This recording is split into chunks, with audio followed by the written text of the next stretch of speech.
Good morning, my friends. I'm sorry I can't be with you here today, but I just wanted to do a quick recording just to kind of keep us up on track of what we're studying. We're going to finish up talking about some theories of motivation so that tomorrow we can move on and continue talking about, different things that have to do with motivation. So today we're going to talk about basically kind of what happens in terms of like if you really want something and just the different ways you can be motivated. So today, when we're done, you should be able to explain how values and expectations are important in forming goals. You should be able to contrast the different reactions of values and expectations, and apply values and expectations to schoolwork and to a job. I know that sometimes expectation doesn't always live up to reality, but it is important that we set expectations because, after all, if we don't set some, then sometimes we actually walk into a situation not able to really process what's going on. My students would never do this, though, so I'm not worried. All right, sorry, ignore what's already on the screen. Obviously, I'm going to fix something there. So when a person is intrinsically motivated inside, his desire comes from the inner will, what's going on. So sometimes if you like doing something, for example, like playing video games, you'll probably push yourself to complete levels if you're intrinsically motivated. And I know a lot of us talked about this yesterday, the difference between being motivated internally versus externally. So when motivation is intrinsic, chances are good you're going to push yourself harder. When it's extrinsic, it means that your desire to complete something comes from outside of you. For example, like your mom saying you can't have dessert if you don't do the dishes. Well, if you want to have dessert, which I like dessert, you're motivated because of an extrinsic motivator, the idea of your mom telling you what you can do. Someone asked, well, what if I'm motivated to get a job because I want to buy clothing? Well, that clothing is an extrinsic motivator. So that desire for money, that's all kind of extrinsic. Although there is a little intrinsic component too, if it would bring you pride to buy your own clothes. And so I was going to ask you guys to think about what would be a intrinsic motivation for you and what would be an extrinsic motivation. For example, reading a book. For me, this would generally be intrinsic, unless it's a book I'm not really interested in, but I'm told I have to read it for my job or for a class, then it might be more extrinsic. Working out tends to be intrinsic for me because I like to work out. I feel better when I'm done. But there are times where I'm not really in the mood for it, but like a friend's like, come on, work out with me, and that could be extrinsic. I wanted to kind of go through and figure out like what would be intrinsic or extrinsic for you. And it's important to know because intrinsic motivators tend to be stronger than extrinsic. So when you know something's coming from inside of you, a desire from inside of you, as a psychologist, when you have a patient and they're intrinsically motivated, you might look to motivate them a little differently than if they are extrinsically motivated. And the other thing we wanted to talk about, I wanted to mention, was the self-determination theory of motivation. And this is the idea that you're more likely to be motivated if you can meet the following needs. One is that you need to feel competent. I mean, think about it. How often would you want to do something if you don't feel like you could accomplish it, right? You need to have autonomy, some kind of a sense of independence. Here we have Spider-Man with Captain America's shield. Why be limited, right? Why not be able to think independently or work independently? And then feeling related or connected to others. Have you ever been in a situation where maybe you had a teacher that you weren't real keen on the class or you weren't real sure about the information, but you work harder for that teacher because you feel a deeper connection or relation? Um, that will also tend to make you more motivated. So generally, a person, when all three of these needs are met, you feel like you have some freedom, you feel like you can do it, and you have that relationship or connection, it's more likely to make you motivate yourself than if you're in a situation where you don't feel these things. I was once asked to take on an event for a group, and I was really scared about it because I'd never planned an event for, like, it was a couple hundred people, and I'd never planned it, and I did not feel competent. I was really scared, but the lady who asked me to do it was a good friend of mine, and she's like, "Hey, I'll help you out." And I thought, okay, well, we can work together. And it ended up being, actually, I surprised myself. I actually did really, really well with it. But had I not had that connection, I probably would have said, no, thank you, and walked away. So self-determination theory gets into the idea of what gets you to motivate yourself. All right, so now I'm going to tell you a little story. Actually, I was going to ask you to read the story, but you're not here because I'm not feeling well. Sorry. So I'll read it. Once there was a boy named Herbie. I know, you're shocked. Herbie really wanted an iPhone 10. His family didn't have the money to get him an expensive phone, so he got an after-school job to save money. He also saved any money he got for his birthday or other holidays. Even though it meant a lot of work and sacrifice, Herbie expected to get this phone. And what do you think happened? I know, you're going to be really surprised. You ready? His hard work paid off, and he got his phone. Oh, yeah. What do you see in this that told you that was more likely to happen? Take a look at this for a moment.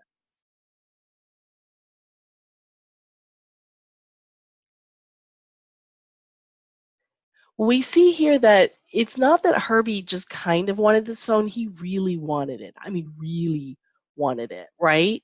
So we can see right here that that's an important thing to consider. And also, we see Herbie's expectation. He expected to get this phone. Oops, sorry, I clicked the wrong button. So when we're talking about um, motivation, values and expectations are really important to the concept of motivation. If you really value or want something, you're more likely to get it.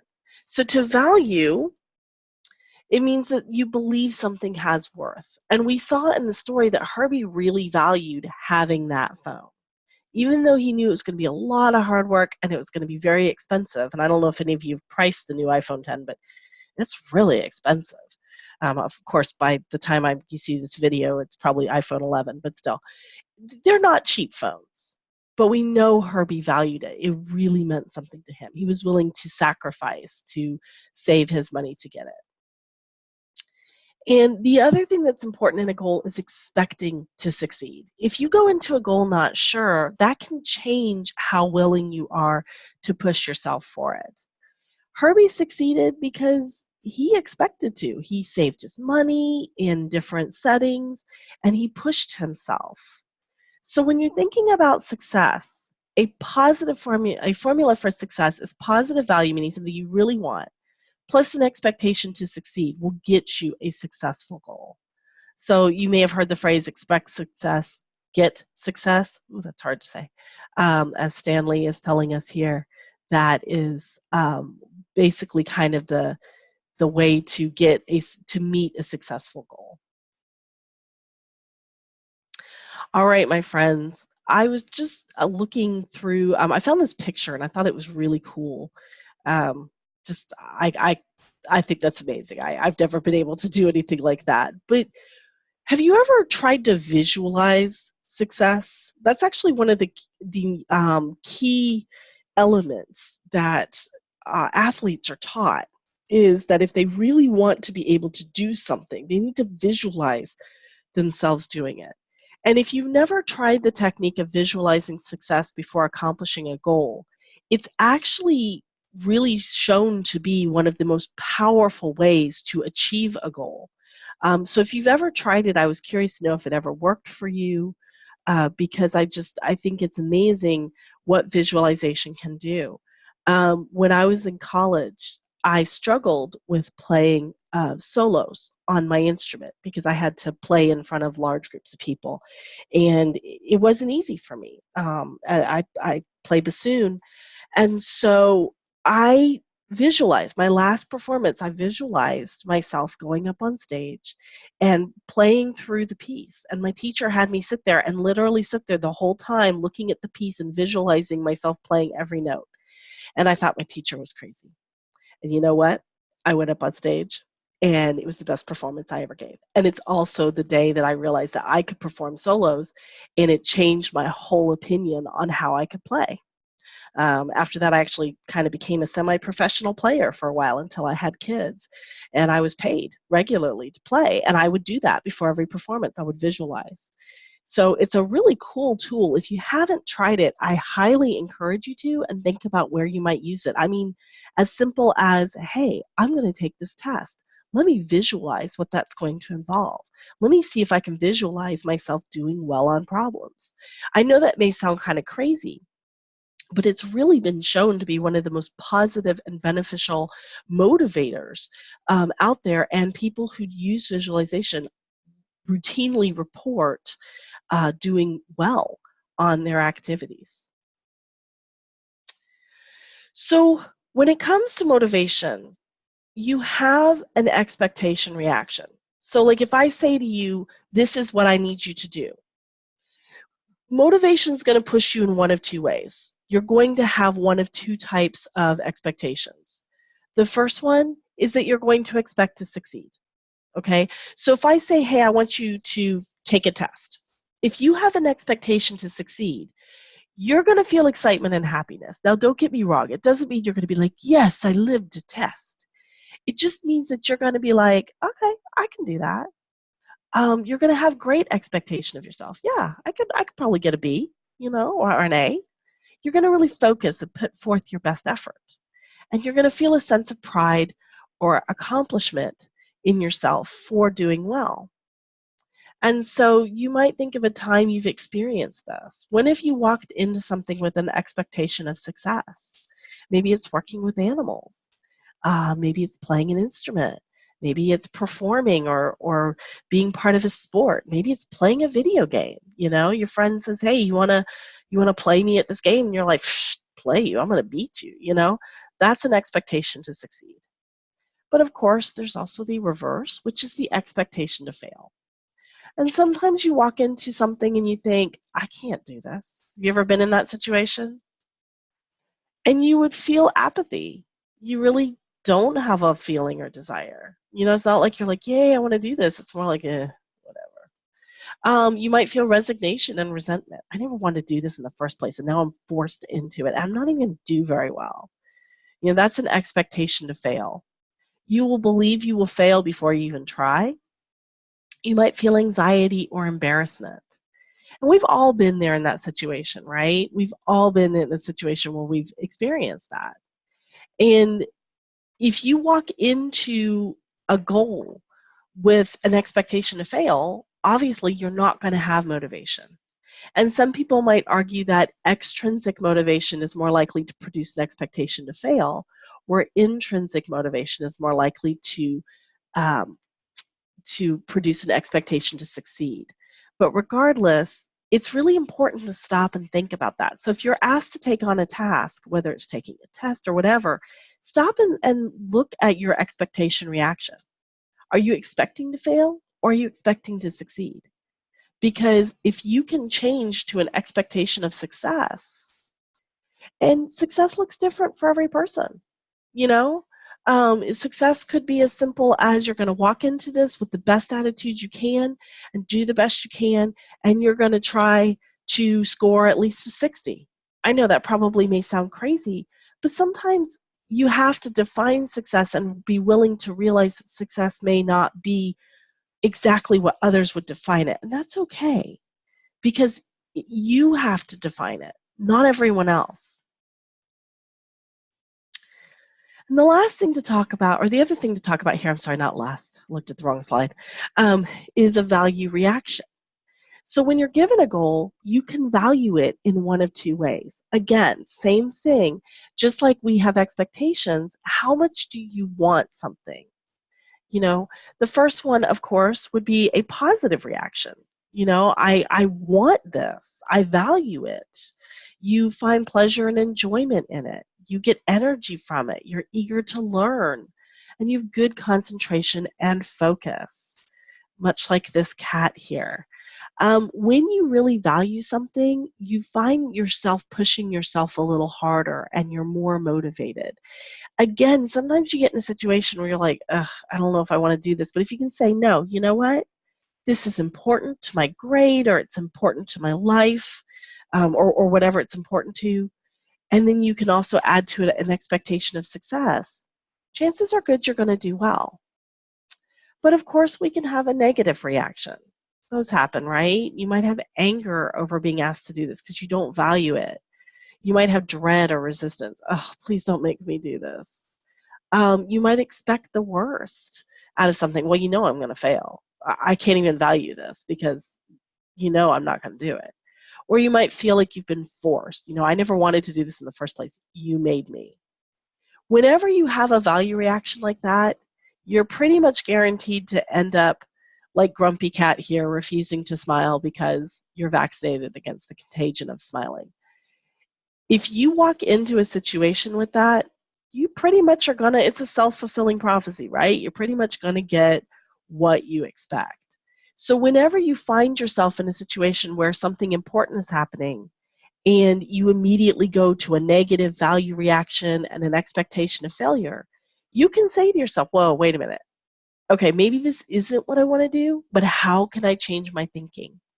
And when we talk about humanism and personal self-growth, and we talk about cognitive, and we talk about testing the logic of our thoughts and what they tell us, these are really important things to consider, because if we're making ourselves feel bad before we begin, I mean, I know I'm preaching to the choir here. You figured this out. You're going to have a worse time. So always take a moment to really think about that. And if you find yourself in a negative situation, ask yourself, how could I change this so that I do get what I want, so that I do be more, that I am more successful? So I ask you, which one are you when it comes to school? Do you find yourself more positive reaction with an expectation to succeed, or negative reaction with an expectation to fail?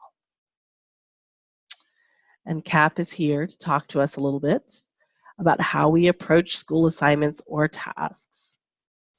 So are you afraid of failing or being embarrassed when it comes to school, or do you jump into a task full force? If you're the first one, failing or being embarrassed, yeah, you probably are struggling with negative reaction and an expectation to fail. But if you jump into a task full force, you're more of a positive value reaction. You're more likely to succeed. And chances are good that if you don't succeed, you'll find a way to turn it around so you do in the future. The next thing you might want to ask yourself is, does school have value for you? How can school help you accomplish your goals? I had a student who told me school is useless because I'm just going to go into the workforce. And so it doesn't matter if I do well in school. It has no value to me. And I said, oh, okay, yeah, that's true. But when you go into the workforce, don't you think your boss is going to look at how you did in school? And if you're somebody who really did well in school, or who pushed yourself to do well in school, even if it was hard, don't you think that translates to your next career? Your boss is going to say, man, this is a person who doesn't quit. This is a person who keeps pushing themselves. So it's important to keep that in mind when you think about school and things like that. Even if you're like, I don't even know where I want to go next. I don't even know what my expectation is next. You know that no matter what, I always tell my daughter, you need options. When you push yourself and when you value school and when you decide that this is something that can help you succeed, you have options for your future. Because people will look at that, and even if you don't go into college and even if you don't go into any kind of training, people will look at your schooling and see, is this somebody who committed themselves to something and didn't quit when the going got hard? And the last question, how often do you try to give your best effort in school? And what was the result? The truth is, guys, some students really push themselves and then they don't necessarily get the grade that they wanted. And that's okay. It doesn't mean that they're not doing that. It doesn't mean they're not doing a good job or that there's something negative about them. It just means that maybe now they have to look at this and say, okay, where am I confused? Where do I need help? And I have students all the time who come to me, hey, can we talk about this? I don't understand where I got this grade. Absolutely. Let's work together and see how we can make this work. So the more often you push yourself, the more likely you are to succeed. And hey, you could really surprise yourself. All right, so there is an assignment coming up, and it's due this Friday. It's in Module 3.2D. It's about motivation. And you'll be considering a lot of what we talked about motivation, and you'll be answering some questions. And I want you to go into this with a positive value reaction and an expectation of success. So you'll be picking a topic. There's 3 topics, 1, 2, or 3. Choose the one that you feel like you can best answer and that speaks to you. And each topic has a number of questions. The point of these questions is for you to start thinking about how you are motivated. So it's self-reflection. It's a chance for you to kind of get into what motivates you. And you might find yourself saying, well, gosh, it's not school that motivates me. It's this, or I'm not sure how I'm motivated. And it may be a chance for you to really think about what motivates you and what gets you to where you need to be, what gets you to push yourself.